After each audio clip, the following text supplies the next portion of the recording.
जी students, बिस्मिल्लाहिर्रहमानिर्रहीम। आज मई की 3 तारीख है और 20 रमज़ान अल मुबारक है। और आज का जो हमारा टॉपिक है मैक्रो इकोनॉमिक्स में लेक्चर नंबर 7 है आज का। और आज का जो टॉपिक है इट इज़ अबाउट अनएम्प्लॉयमेंट। तो सबसे पहले हम देखते हैं कि अनएम्प्लॉयमेंट की डेफिनेशन क्या है। तो when people of the age group from 18 to 60 years are willing to work but they do not find jobs according to their ability, it is called unemployment. तो इसमें सबसे पहली बात समझने की दो तीन बातें हैं कि एक तो पॉपुलेशन का स्पेक्ट्रम है जिनकी एज 18 साल से लेकर 60 साल तक है। जो लोग 18 साल से लेकर 60 साल तक हैं दे आर कॉल्ड वर्कफोर्स। तो टोटल पॉपुलेशन अगर एक सुपर सेट है तो workforce is suppose to be a subset of this whole super set population. तो वर्कफोर्स जो है ये पॉपुलेशन का एक सबसेट होती है। तो अगर मैं बता रहा था कि अगर हमारी टोटल पॉपुलेशन 220 मिलियन है तो out of 220 million around 80 million is our work force, जो कि दुनिया में बहुत हाई प्रोपोर्शन है। दुनिया में पाकिस्तान चंद उन ममालिक में है जिनमें नौजवानों की जो रेशो है वो बहुत ज़्यादा है। यानी 18 साल से लेकर 60 साल तक के जो लोग हैं ये बहुत ज़्यादा हैं as compare to China, America, बाकी जो ममालिक हैं। तो वहाँ पे बच्चे या बूढ़े ज़्यादा हैं। तो हमारे यहाँ फॉर्चुनेटली 18 to 60 की जो स्पेक्ट्रम वर्क फोर्स है ये बहुत बड़ी है। अगर तो ये सही इस्तेमाल हो गई तो बहुत अच्छा है, अगर ये इस्तेमाल ना हुई तो बहुत ही जो है ना वो खौफनाक या डिवास्टेटिंग इम्पैक्ट आएंगे हमारी इकोनॉमी पे। तो खैर वो एक सेपरेट इशू है, वो एक इसकी एक सोशल इकोनॉमिक इम्प्लीकेशन है अनएम्प्लॉयमेंट की, वो हम यहाँ नहीं डिस्कस कर रहे। तो अनएम्प्लॉयमेंट की मैं बता रहा था कि 18 साल से 60 साल तक के जो लोग हैं अगर वो काम करना चाह रहे हैं they are willing to work और उनको अपनी कैपेबिलिटी या अपनी एबिलिटी के मुताबिक काम नहीं मिल रहा तो ये कहलाता है फिनोमिना अनएम्प्लॉयमेंट। और अनएम्प्लॉयमेंट रेट को कैसे मेजर किया जाता है? अनएम्प्लॉयमेंट का जो फार्मूला है रेट का वो है unemployed work force divided by total work force. तो किसी भी जगह पॉपुलेशन का जिक्र नहीं है। पॉपुलेशन का जो फिनोमिना है that do not pertain to unemployment. Unemployment is related to workforce. तो वर्कफोर्स का ऊपर न्यूमिनेटर में है अनएम्प्लॉयड वर्कफोर्स, डिनोमिनेटर में है टोटल वर्कफोर्स। जिन जो रोजगार बरसरे रोजगार हैं या बेरोजगार हैं वो सभी डिनोमिनेटर में है उनका मजमूआ, और न्यूमिनेटर में बेरोजगार लोग हैं। मल्टीप्लाई कर देंगे 100 से तो जवाब जो है वो परसेंटेज में आ जाएगा कि इतने परसेंट हमारी जो आबादी है दैट इज अनएम्प्लॉयड। तो इसकी टाइप्स हैं, इसकी मुख्तलिफ टाइप्स हैं। Involuntary unemployment, voluntary unemployment, disguised unemployment, structural unemployment और seasonal unemployment and last one is cyclical unemployment. इनको हम बारी बारी करके वन बाय वन करके देख लेते हैं। ये इंटरव्यू में बड़े पेट किस्म के टिपिकल क्वेश्चन होते हैं जो कोई भी इंटरव्यूअर पूछता है, जो भी इंटरव्यू देने के लिए लोग आते हैं, एप्लीकेंट होते हैं उनसे। तो पहली टाइप हम देखते हैं और आपके पेपर में ये शॉर्ट क्वेश्चन में भी आ सकते हैं। मुख्तलिफ डेफिनेशन है छोटी छोटी और ये शॉर्ट क्वेश्चन में 2 नंबर के सवाल में ये पूछी जा सकती हैं। इनवॉलेंट्री अनएम्प्लॉयमेंट है सबसे पहली, इट इज़ रियल अनएम्प्लॉयमेंट। जो भी हम अनएम्प्लॉयमेंट को समझते हैं being a student of economics, जो हम परसीव करते हैं कि अनएम्प्लॉयमेंट क्या है, तो unemployment in fact involuntary unemployment का ही दूसरा नाम है। तो एक्चुअल अनएम्प्लॉयमेंट यही होती है। ये क्या है? This is the real unemployment. It means when people of the age group from 18 to 60 are willing to work but they do not find jobs, it is called involuntary unemployment. For example, आप में students हैं, B S economics graduate willing to work in a bank, लेकिन जब तक उसे job नहीं मिलती ही is considered to be unemployed. तो दूसरी टाइप है अनएम्प्लॉयमेंट की वॉलंटरी अनएम्प्लॉयमेंट। वॉलंटरी अनएम्प्लॉयमेंट इसका उलट है। इनवॉलंटरी में आप काम करना चाह रहे हैं और आपको काम नहीं मिल रहा, ठीक है, ये असल फिनोमिना ये है। वॉलंटरी अनएम्प्लॉयमेंट ये है कि you are unemployed by your own choice, at your will you are not working. आप खुशी से काम नहीं कर रहे। आप मिसाल के तौर पे आप ने ग्रेजुएट किया है, बीएस इकोनॉमिक्स किया है और आप कहते हैं कि मैं 2 महीने अब ना रेस्ट करना चाह रहा हूँ या रेस्ट करना चाह रही हूँ ताकि मैं रिलैक्स कर लूँ, 2 महीने बाद जॉब के लिए अप्लाई करूँगी। तो जब आप खुद ही विलिंग नहीं है वर्किंग के लिए तो वो जो पीरियड है, वो जो टाइम है, वो इनवॉलंटरी अनएम्प्लॉयमेंट कहलाता है। ये देखें, इसको पढ़ते हैं, when job opportunities are available but people prefer to remain idle, it is called, this is called voluntary unemployment. ये क्या होता है कि जितने बड़े बड़े पॉलिटिशियंस हैं, जितने बड़े बड़े फ्यूडल लॉर्ड्स हैं, उनके बच्चे नौकरियां नहीं करते। वो ऑक्सफोर्ड से और कैम्ब्रिज से पढ़ते हैं, बड़ी अच्छी जगहों से तालीम लेते हैं, और बड़ी महंगी तालीम लेने के बाद वो क्योंकि उन्होंने मुस्तकबिल में पॉलिटिशियन बनना है या बिजनेस को संभालना है या यानी अपने प्राइवेट बिजनेस को देखना है या ज़मीनों को देखना है, तो वो किसी के मतहत होकर जॉब नहीं करते, जो मर्जी हो जाए। तो वो जो लोग हैं, जो इस कैटेगरी के लोग हैं, वो कहलाते हैं वॉलंटरी अनएम्प्लॉयड पीपल, क्योंकि उनकी ईगो या प्रेस्टीज के अगेंस्ट होता है कि वो नौकरी करें, क्योंकि वो इतने अमीर हैं, जागीरदार हैं, फ्यूडल हैं, तो उनके लिए नौकरी करना एक मायूब समझा जाता है उनकी नज़र में। तो तीसरी टाइप है डिस्गाइज्ड अनएम्प्लॉयमेंट। डिस्गाइज्ड अनएम्प्लॉयमेंट एक बड़ी ही खौफनाक किस्म की अनएम्प्लॉयमेंट है, जिसकी इट्स लाइक ए कैंसर, जिसका हमें पता नहीं होता। वो हमारी इकोनॉमी को, हमारी मईशत को अंदर ही अंदर खाए जा रही होती है, लेकिन हमें नज़र नहीं आ रही होती। तो डिस्गाइज्ड अनएम्प्लॉयमेंट क्या होती है, जैसा कि इसके नाम से जाहिर है कि when people are on their jobs, जब लोग बरसरे रोजगार हैं, बेरोजगार नहीं है। When people are on their jobs and few of them are withdrawn from their work, अगर लोग बरसरे रोजगार हैं और उनमें से कुछ लोगों को विदड्रॉ कर दिया जाता है अपने काम से, कुछ लोगों को काम से हटा दिया जाता है, ठीक है, if output level remain unchanged, it is called disguised unemployment. मिसाल के तौर पे किसी बच्चे की, आप में से किसी बच्चे के वाले साहब की शालमी में दुकान है या हार्लोड में दुकान है, और वो दो तीन भाई हैं, सारे जाके अपने शालमी में दुकान पे बैठते हैं, बिजनेस को देखते हैं।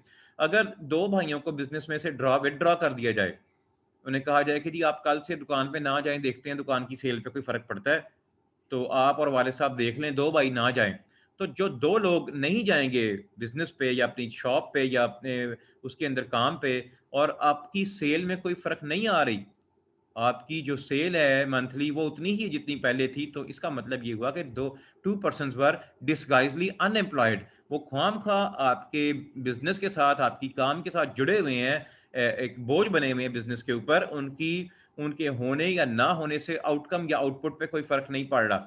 तो ये जो प्रॉब्लम है, ये बहुत ही ज्यादा खौफनाक प्रॉब्लम है। ये मैंने सिर्फ आपको छोटी सी एग्जांपल दी है। मैस स्केल पे हमारे बड़े बड़े जो अदारे हैं, पीआईए, पीआईए का फ्लीट इतना बड़ा है, आप सोच के हैरान हो जाएंगे कि जो स्टैंडर्ड है, मतलब पर एयरक्राफ्ट जो रेशो है पर्सनल की, वो अगर दुनिया में एक एयरक्राफ्ट के ऊपर 100 लोग हैं, 100 पीपल हैं एक एयरक्राफ्ट के ऊपर, तो पाकिस्तान में वो मोर देन 500 है। More than 500 personnels are working on one aircraft. तो ये तमाम लोग डिसगाइजली अनएम्प्लॉयड हैं। रेलवे है, रेलवे के बेशुमार ट्रैक्स बंद हैं, मतलब बेशुमार ब्रांच लाइंस बंद हैं, मेन लाइन बंद हैं बहुत सारी। तो बेशुमार ब्रांच लाइंस के ऊपर जो स्टेशन है, वहाँ के स्टेशन मास्टर, लाइन मैन, कांटा मैन, मिट्टी का तेल डालने वाला, सिग्नल को ग्रीस देने वाला, कांटे के पेच कसने वाला, जितने लोग हैं वहाँ, वो तमाम रेलवे से तनख्वाहें और पेंशन ड्रा कर रहे हैं। और एक बहुत बड़ा सुराख है रेलवे के अंदर इस किस्म का, जो गैप फिल नहीं हो पा रहा और रेलवे मुसलसल लॉसेस में जाती है। तो ये जो डिसगाइजली अनएम्प्लॉयड एक चंक है, बहुत बड़ा एक बोझ है रेलवे पे, पीआईए पे, पाकिस्तान स्टील मिल पे। तो ये लोग जो हैं, ये जो बेरोजगारी है, ये बहुत खौफनाक है। मैं आपको अपने कॉलेज की मिसाल देता हूँ। गवर्नमेंट कॉलेज टाउनशिप जो आपका कॉलेज है, यहाँ पे 2-3 साल पहले की बात है कि पर्शियन सब्जेक्ट में, फारसी मजमून में हमारे पास 4 प्रोफेसर थे। देयर वर 4 प्रोफेसर्स, जिनमें एक ग्रेड 20 का प्रोफेसर, जो गवर्नमेंट ऑफ पाकिस्तान को तकरीबन पड़ता है सालाना, अगर 1.5 लाख तनख्वाह महीने की हो उसकी कम से कम, तो साल की तनख्वाह बन गई कोई 15, कोई कोई 15 लाख लगा लो आप, कम से कम 15 लाख का एक प्रोफेसर, एक एसोसिएट प्रोफेसर, ठीक है, और 2 असिस्टेंट प्रोफेसर, ठीक है, 4 लोगों का स्टाफ, गवर्नमेंट कॉलेज टाउनशिप में, और ये तकरीबन गवर्नमेंट ऑफ पाकिस्तान को सालाना ये पढ़ रहे थे तकरीबन 5 मिलियन में, 50 लाख रुपए में ये 4 बंदे पढ़ रहे थे। ठीक है, इनकी तनख्वाहें 50 लाख रुपया तनख्वाह गवर्नमेंट ऑफ पाकिस्तान या गवर्नमेंट ऑफ पंजाब के खजाने से ड्रा हो रही थी। और गवर्नमेंट कॉलेज टाउनशिप लाहौर में जो स्टूडेंट थे पर्शियन पढ़ने वाले वो 3 थे, यानी 4 टीचर 3 स्टूडेंट। तो ये जो फिनोमिना है ये कहलाता है डिस्गाइज्ड अनएम्प्लॉयमेंट। ये अभी भी मतलब हमारे अपना जो कॉलेज है, जिस कॉलेज में मैं हूँ, आप हैं, इसमें स्टिल बेशुमार लोग डिस्गाइजली अनएम्प्लॉयड हैं, जिनको रैशनलाइज किया जाए और वो अगर बेहतर जगहों पे जाके पढ़ाएं जहाँ पे टीचरों की ज़रूरत है तो बेहतर बेहतर बेहतर हालात हो सकते हैं। तो बताने वाली बात सिर्फ ये है कि हमारे मुल्क के पाकिस्तान को ये जो बेरोजगारी की किस्म है जिसे डिस्गाइज अनएम्प्लॉयमेंट कहते हैं, ये सबसे ज़्यादा खौफनाक है। तमाम एग्रीकल्चर सेक्टर पूरा भरा हुआ है डिस्गाइज्ड अनएम्प्लॉयमेंट से, कि ज़मीनों पे काम कर रहे हैं जी बाप और 4 बेटे, और हालांकि वो 4 बेटे अगर पोल्ट्री फार्म बना लें, फिश फार्म बना लें, गांव में स्विमिंग पूल बना लें, तो बेशुमार और जरिए हैं इनकम करने के, जो अगर ज़मीनों से एक दो लोगों को हटा भी दिया जाए तो कोई फ़र्क नहीं पड़ता। तो डिस्गाइज्ड अनएम्प्लॉयमेंट के बाद नेक्स्ट टाइप है, ये मैंने आगे मिसाल दी होगी, आप इसको पढ़ लेना, और इनको ये वही बातें जो मैंने दोहरा दी हैं। Number 4 type is structural unemployment. तो स्ट्रक्चरल अनएम्प्लॉयमेंट एक टेक्निकल कॉन्सेप्चुअल समझने वाली बात है। तो सबसे पहले स्ट्रक्चरल को हम बाद में देखते हैं, अब हमें जाना पड़ेगा सबसे पहले इकोनॉमिक ग्रोथ और इकोनॉमिक डेवलपमेंट पे। इकोनॉमिक ग्रोथ एक अलहदा डोमेन के अंदर हम दाखिल हो गए हैं, हम उसमें से एक कॉन्सेप्ट को सीखेंगे और फिर यहाँ आके इस अनएम्प्लॉयमेंट को डिफाइन करेंगे। तो इकोनॉमिक ग्रोथ क्या होती है? इकोनॉमिक ग्रोथ की डेफिनेशन है कि the persistent increase in production of goods and services in an economy. अगर किसी मुल्क में गुड्स एंड सर्विसेज की जो प्रोडक्शन है वो मुसलसल बढ़ती चली जाए, तो उसे हम उस अमल को कहते हैं कि इस मुल्क में, इस इकोनॉमी में ग्रोथ हो रही है। यानी गुड्स और सर्विसेज की जो मार्केट वैल्यू है वो मुसलसल अगर बढ़ रही है तो ये एक ग्रोथ है। अब डेवलपमेंट क्या है? डेवलपमेंट किस अमल का नाम है? Development is addition to growth. Economic growth और इकोनॉमिक डेवलपमेंट इक्वल नहीं होते। Economic development is a much broader concept than economic growth. Economic development क्या होती है कि when the benefits of economic growth are trickle down to its population.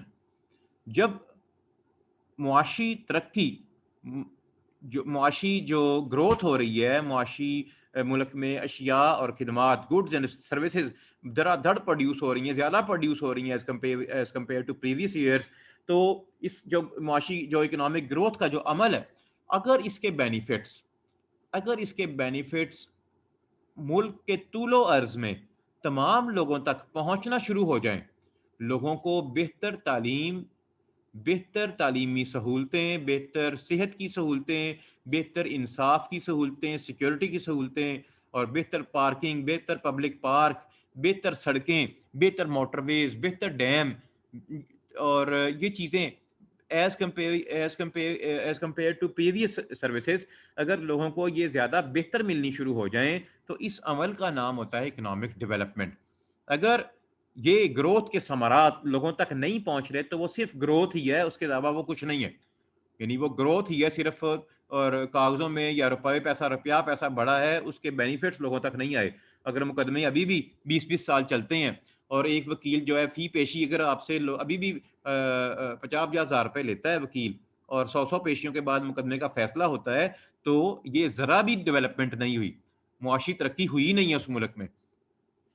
तो अब हमने देखना ये है कि जब इकोनॉमिक डेवलपमेंट होती है, तो अब हम आने लगे हैं अनएम्प्लॉयमेंट के ऊपर वापस, ये डिफाइन करने के बाद कि ग्रोथ और डेवलपमेंट में क्या फ़र्क है। कि ये देखो, इसे पढ़ता हूँ मैं। In economic development process, when structural changes takes place along with economic growth, there are some workers who become unemployed during this process until and unless they enhance their skills and adapt new techniques. ये देखो, ये जो बात हुई है ये बड़ी समझने वाली बात है। वो ये है कि जब किसी मुल्क में मुआशी तरक्की का अमल शुरू होता है, इकोनॉमिक डेवलपमेंट का प्रोसेस शुरू होता है, तो फिर क्या होता है कि तब्दीलियां आती हैं मुख्तलिफ स्ट्रक्चर में तब्दीलियां आती हैं, स्ट्रक्चरल चेंजेस आती हैं। मिसाल के तौर पे एक दफ्तर था हमारे कॉलेज का, हमारे गवर्नमेंट कॉलेज टाउनशिप लाहौर का एक एडमिन ऑफिस है। एडमिन ऑफिस में तीन टाइपराइटर पड़े थे, पेपर थे, क्लर्क थे, एक सुपरिटेंडेंट था उनका। और वो सुबह आते थे और जो लेटर वगैरह प्रिंसिपल साहब कहते थे वो टाइप होते थे। लेटर टाइप हुआ, उसमें टाइम लगता है टाइपराइटर पे टाइप करने में, फिर उसमें गलती हो गई, फिर उस गलती को ठीक करने के लिए दोबारा से रिम में पेपर लगाया और दोबारा से रीटाइप हुआ पेपर, फिर एक आधी गलती रह गई। तो ये बड़ा एक लिबोरियस काम था, टाइम कंज्यूमिंग काम था, और क्वालिटी इसमें नहीं आती थी, प्रेसिजन और क्वालिटी इसमें नहीं आती थी। फिर टाइपराइटर्स को रिप्लेस कर दिया, मुआशी तरक्की हुई हमारे मुल्क में, तो टाइपराइटर जो थे ये रिप्लेस हो गए कंप्यूटर के जरिए, और साथ प्रिंटर आ गए। तो अब कंप्यूटर में लेटर सेव है, दो लफ्ज बदलने हैं, दो लफ्जों में चेंज करनी है, नया लेटर बन के तैयार हो जाना है, और जो काम पहले 1 घंटे में होता था अब वो 5 मिनट में होने लग गया है।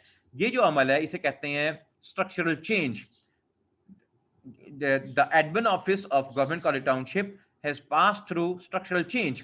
अब ये जो स्ट्रक्चरल चेंज है, इस चेंज के अमल के दौरान जो पुराने बेचारे एलडीसी यूडीसी क्लर्क भर्ती हुए थे, जिनको जो टाइपिंग का इम्तिहान दे के आए थे और वो टाइपिंग ही उनकी वाहिद एक काबिलियत और अहलियत थी, वो लोग वक्ती तौर पे they are considered to be laid off. वो उनको हम बेरोजगार समझेंगे कि वो हमारे लिए बेकार हो गए हैं, क्योंकि कंप्यूटर का दौर आ गया है।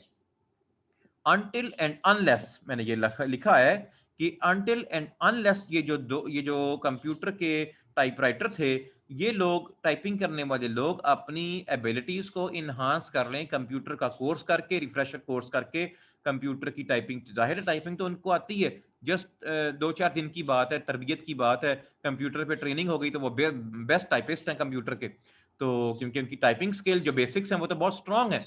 तो ये है कि जब भी इस किस्म का स्ट्रक्चरल चेंज का जो अमल आता है, उस चेंज के अमल में वक्ती तौर पे लोग बेरोजगार होते हैं।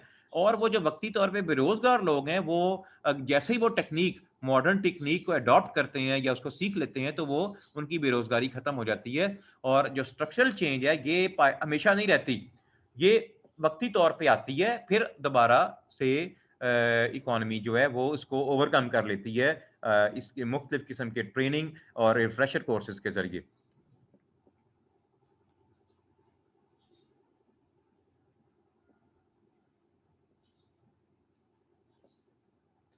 तो ये थी स्ट्रक्चरल अनएम्प्लॉयमेंट।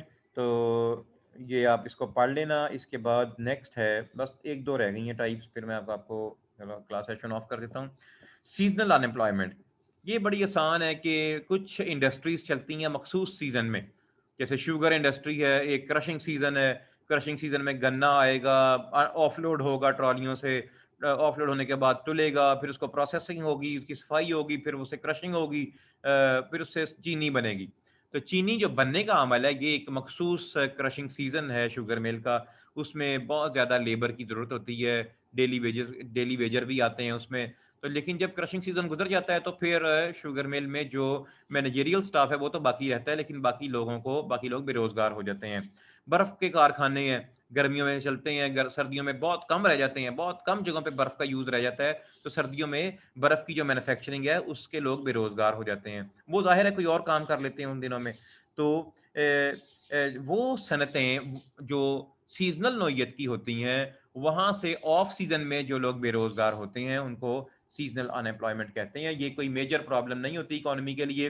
ये जो सीजनली एम्प्लॉयड लोग होते हैं, इनको पता होता है कि उन्होंने 6 महीने कौन सा काम करना है और 6 महीने कोई दूसरा काम करना है, तो वो आसानी से स्विच ओवर कर जाते हैं। मसलन एक एक फेरी वाला है, वो 6 महीने छलियां लगाता है, सिट्टे लगाता है, 6 महीने वो कुल्फियां लगा लेता है, तो उनके लिए कोई मसला नहीं है। वो इन दो पेशों के दरमियान, दो पेशों के अंदर वो स्विचिंग करते रहते हैं। फिर अनएम्प्लॉयमेंट की एक नेक्स्ट टाइप है cyclical unemployment. This type of unemployment is also called Keynesian unemployment. It pertains to the depression period. ये समझने वाली बात है कि जो बिजनेस साइकिल के अंदर चौथी फेज आती है डिप्रेशन की फेज, जो कि दुनिया में 1929 में आई थी, जो कि रिसेशन की इंतहाई बिगड़ी हुई शक्ल होती है। तो उसमें बेरोजगारी हद से ज्यादा बढ़ जाती है, प्राइस लेवल नीचे आ गया होता है, बहुत ज्यादा डिफ्लेशनरी टेंडेंसीज होती हैं इकोनॉमी के अंदर, और जो एंटरप्रेन्योर्स हैं वो लोगों को बेरोजगार कर रहे होते हैं क्योंकि उनके नुकसानात पूरे नहीं हो पा रहे होते। तो वो जो बेरोजगारी जो बिजनेस साइकिल की डिप्रेशन की फेज में जाके आती है, इसको कहते हैं साइक्लिकल अनएम्प्लॉयमेंट। आगे हैं इसके रेमेडियल मेजर्स हैं। रेमेडियल मेजर्स को आप देख लें कौन कौन से हैं, किस तरह बेरोजगारी से हम निजात पा सकते हैं, या किस तरह बेरोजगारी से छुटकारा पाना मुमकिन है। चंद एक मैंने लिखे हैं। नंबर 1 है इंक्रीज इन गवर्नमेंट एक्सपेंडिचर्स। जब गवर्नमेंट अपने डेवलपमेंट एक्सपेंडिचर्स को इंक्रीज कर देती है, ये बात गौर से सुन लें कि गवर्नमेंट हमेशा गवर्नमेंट एक्सपेंडिचर बढ़ा देना मसले का हल नहीं है। गवर्नमेंट एक्सपेंडिचर बढ़ाने का मतलब होगा कि जी हम अपने वजीरों की तनख्वाह ज्यादा कर दें, हम 6 मशीर और भर्ती कर लें, ठीक है ना। तो ये बात नहीं मैं कर रहा, मैं नॉन डेवलपमेंट एक्सपेंडिचर बढ़ने की बात नहीं कर रहा। जो डेवलपमेंट एक्सपेंडिचर हैं जब वो बढ़ते हैं तो मुल्क में बेरोजगारी की में कमी आती है। जैसे जैसे बड़े प्रोजेक्ट्स चलते हैं, कोई डैम बन रहे हैं, यानी 350 डैम बनने वाले हैं, ठीक है ना, और एक 10 लाख घर बनने वाले हैं। जब इन इन वो वाले काम है जिनके अंदर बेरोजगारी हमारे मुल्क से खत्म खत्म हो जाएगी और हम खुशहाल हो जाएंगे अगर ये हो गए तो जैसे मोटरवेज बनी माजी में, उनके अंदर लोगों को रोजगार के मौके मिले, या इस किस्म के बाकी जो लेबर की जहां खपत होती है, जो वो वाले जो प्रोजेक्ट गवर्नमेंट करती है उनके ऊपर एक्सपेंडिचर करती है, तो ये जो है अनएम्प्लॉयमेंट में कमी आती है। फिर क्या है, reduction in taxes on industry. जब इंडस्ट्री जो है हमारी, उसके ऊपर गवर्नमेंट ने मुख्तलिफ टैक्सेस लगाए होते हैं, जब उन टैक्सेस में गवर्नमेंट रिबेट देती है, छूट दे देती है, तो एंटरप्रेन्योर्स को फायदा होता है। एंटरप्रेन्योर्स फायदा उठाने के लिए अपने कारोबार को एक्सपेंड करते हैं। टैक्सों में जब कमी आती है तो वो खुश होते हैं उस मुल्क की हुकूमत से, और वहाँ नए कारखाने लगाते हैं। तो जब नए कारखाने लगते हैं तो लोगों को मजीद रोजगार मिलता है। तो आगे क्या है, मार्केट ओरिएंटेड एजुकेशन। ये बड़ी ज़रूरी बड़ा अहम रोल है कि जब एजुकेशन को हम अपनी एजुकेशन का किबला दुरुस्त करते हैं, अपनी एजुकेशन की डायरेक्शन दुरुस्त करते हैं, थोड़ा सा इसमें मार्केट ओरिएंटेड सब्जेक्ट्स को शामिल करते हैं, तो फिर भी जो है वो लोगों को रोज़गार के मौके मिलते हैं। क्योंकि अगर आप स्टूडेंट्स के अंदर हम कोई स्किल मुंतकिल नहीं कर रहे, आपको कोई हुनर, कोई स्किल, कोई बोलने की स्किल, कोई बात करने की स्किल, कोई लिखने की स्किल, कोई टाइपिंग की स्किल, कोई स्किल अगर आपके अंदर इम्पार्ट या इनकलकेट कर रहे हैं, तो देन आपके अंदर वैल्यू एडिशन हो रही है, और कल को मार्केट में जाके आपकी वैल्यूज ने सेल होना है। आपके कागज के टुकड़े ने बिल्कुल नहीं सेल होना कि ये देखें जी हमारा कागज का टुकड़ा, उसके ऊपर बड़ा खूबसूरत चांद एक बना हुआ है, तारा चमक रहा है, ये फलाने मैंने इदारे से किया है, ये नहीं देखा जाएगा, आपकी स्किल्स को देखा जाएगा। अगर आपके अंदर कोई कोई कटिंग एजेस मौजूद हैं, अगर आपके अंदर कोई ऐसी स्किल्स मौजूद हैं जो एंटरप्रेन्योर को फायदा दे सकती हैं, देन वो आपको रोजगार देगा। अदरवाइज आप पढ़े लिखे बेशुमार हजारों नहीं लाखों लोग फिर रहे हैं। तो आगे क्या है, स्किल्ड लेबर। तो स्किल्ड लेबर का होना बहुत जरूरी है, ऐसी लेबर जो प्रॉब्लम को सॉल्व कर सके, प्रॉब्लम को डायग्नोस कर सके और उसको सोल्यूशन ढूंढ सके, ठीक है ना। तो जो लेबर के अंदर, अगर किसी मजदूर के अंदर ये दो फीचर नहीं है कि वो ट्रबल शूटर नहीं है, नंबर वन, कि वो ट्रबल शूट नहीं कर पा रहा, प्रॉब्लम कहाँ आई है डायग्नोस नहीं कर पा रहा, और प्रॉब्लम को हल नहीं कर पा रहा, ठीक है ना, तो वो एक स्किल्ड लेबर नहीं है। मिसाल के तौर पे आप आते हैं मुझसे इंटरव्यू, मैं आपका इंटरव्यू ले रहा हूँ, मैं आपसे पूछता हूँ कि जी आप अवारी होटल में आपने सीवी दिया है, तो मैं आपसे क्वेश्चन करता हूँ कि बेटा जी ये बताइए कि फ्लोर नंबर 5 के स्विमिंग पूल में एक बिल्ली गिर के मर गई है, और वहां पे फॉरनर रह रहे हैं, अब आप कैसे इस सिचुएशन को हैंडल करेंगे? तो आप कहेंगे सर ये तो मैंने किसी किताब में पढ़ा ही नहीं है, या तो ये तो मुझे पता ही नहीं है। तो ये आपकी जो कॉमन सेंस है कि उस वक्त सिचुएशन को, प्रॉब्लम आ गई है, प्रॉब्लम को ट्रबल शूट कैसे करना है, और इसका पॉसिबल वे आउट इमीडिएटली क्या निकालना है, ये स्किल का नाम है। अगर आपने अपनी एजुकेशन में मुख्तलिफ केस स्टडीज पढ़ी हुई हैं, टीचर्स के साथ डिस्कशन की हुई है टीचर्स के साथ कैफेटेरिया में बैठ के, जूम के ऊपर बैठ के बातें की हुई हैं, सिचुएशंस को देखा हुआ है, तो देन आपके लिए इन किसी इस किस्म के सवालों के जवाब देने मुश्किल नहीं होंगे। अदरवाइज आप कहेंगे सर ये तो ना मुआशियात में लिखा है, तो ना ये हमारे किसी मुताला पाकिस्तान में लिखा है। आगे चलते हैं, लास्ट पॉइंट है expansionary monetary policy. Expansionary monetary policy का मतलब है कि सेंट्रल बैंक अगर मुल्क से बेरोजगारी खत्म करना चाह रहा है तो उसको एक्सपेंशनरी मॉनेटरी पॉलिसी अडॉप्ट करना होगी, यानी रेट ऑफ इंटरेस्ट को डिक्रीज करना पड़ेगा ताकि एक सस्ता क्रेडिट एंटरप्रेन्योर्स को मिल सके और एंटरप्रेन्योर लो कॉस्ट बोरोइंग करके बैंकिंग सेक्टर से तो मुल्क में इन्वेस्टमेंट कर सकें। ये थे बेरोजगारी को खत्म करने के चंद एक इकदाम, तो इनको हमने देखा है। तो ये था हमारा आज का लेक्चर।